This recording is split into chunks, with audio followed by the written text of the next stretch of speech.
Amongst the most popular species planted were date palms, sycamores, fig trees, nut trees, and willows. These gardens signified greater socio-economic status. In addition, wealthy ancient Egyptians grew vineyards, as red wine suggested the greater social classes. Roses, poppies, daisies and irises could all likewise be found in the gardens of the Egyptians.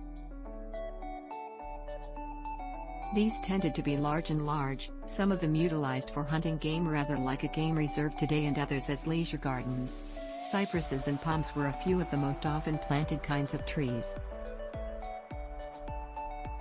Gardens were also available in Kush. In Musawarat as-Sufra, the great enclosure dated to the 3rd century BC included splendid gardens. Flower beds were popular in the yards of rich Romans. The Middle Ages, edit.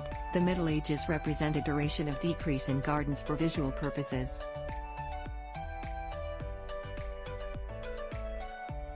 After the fall of Rome, gardening was done for the purpose of growing medicinal herbs and/or embellishing church altars. Monasteries brought on a tradition of garden design and extreme horticultural methods throughout the medieval period in Europe.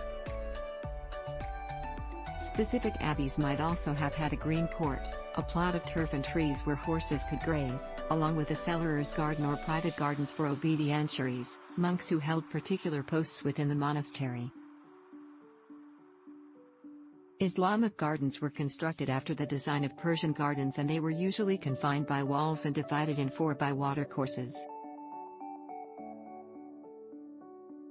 Particular to the Islamic gardens are the mosaics and glazed tiles utilized to embellish the rills and water fountains that were integrated in these gardens.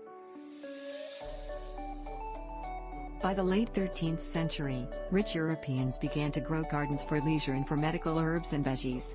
They surrounded the gardens by walls to secure them from animals and to supply seclusion.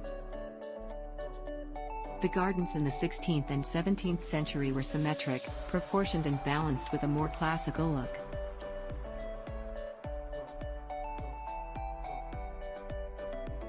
Thanks for watching. Please subscribe.